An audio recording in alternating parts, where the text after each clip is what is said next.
With the opening of winter, the temperature cools. You can almost feel the chill in the air. This is how Vivaldi describes the season in his accompanying sonnet. Shivering, frozen mid the frosty snow, in biting, stinging winds, running to and fro to stamp one's icy feet, teeth chattering in the bitter chill.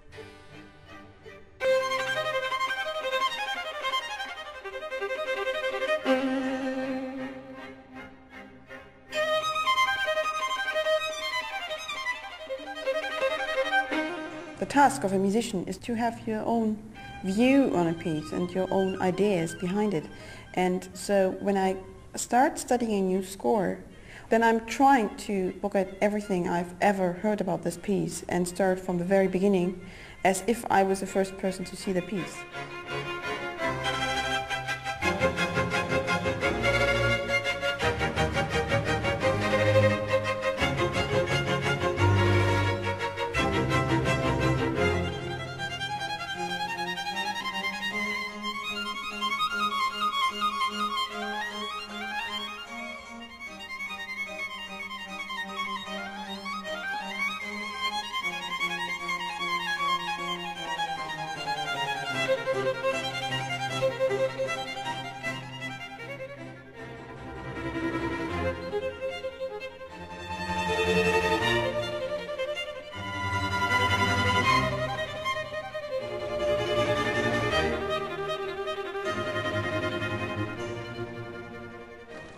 Like many of his contemporaries, including the great J.S. Bach, Vivaldi's music started to go out of fashion towards the end of his life, and it wasn't really heard again until the 20th century. These days, barely a week goes by without a new recording of this fabulous piece being released. It's a fickle thing, fashion, you know.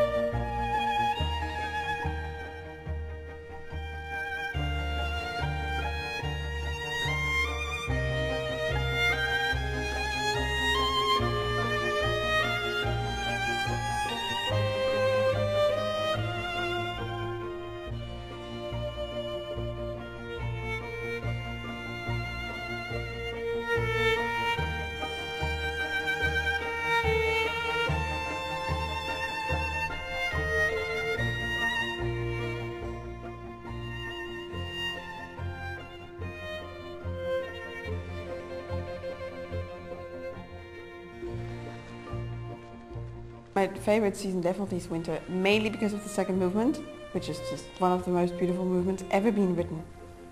When I was a child and we had to choose which season we want to play, then I would always choose winter.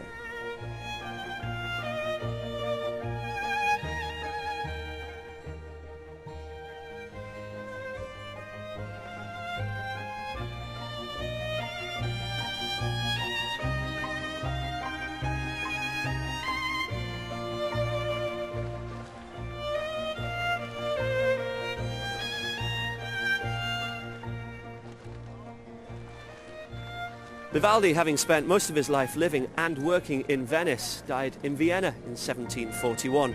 One of his operas was being staged there, but the death of the king closed all the theatres.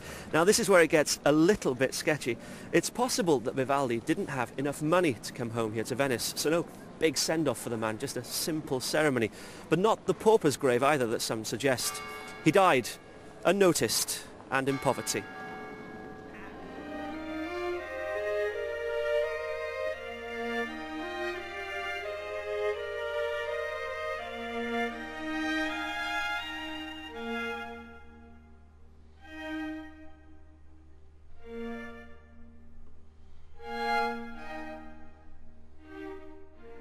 Today, Vivaldi's name is known the world over. As well as the 500 or so concertos, he also wrote loads of wonderful choral music and many operas too.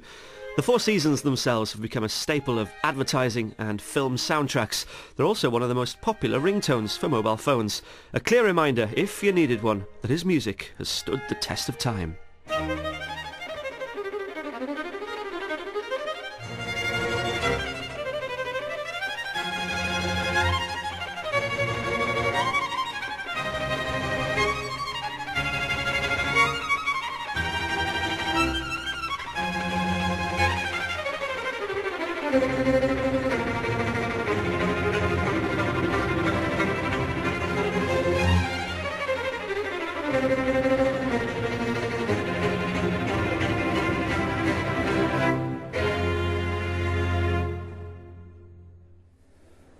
Winter, bringing Vivaldi's Four Seasons to a close.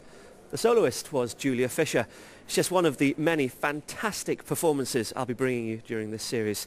Now then, if I've whet your appetite and you're dying to own a CD of the Four Seasons, here are the Great Music Show's recommendations. With Vivaldi's Four Seasons, you're spoilt for choice. Just about every great violinist has recorded the piece. Nigel Kennedy has done so twice.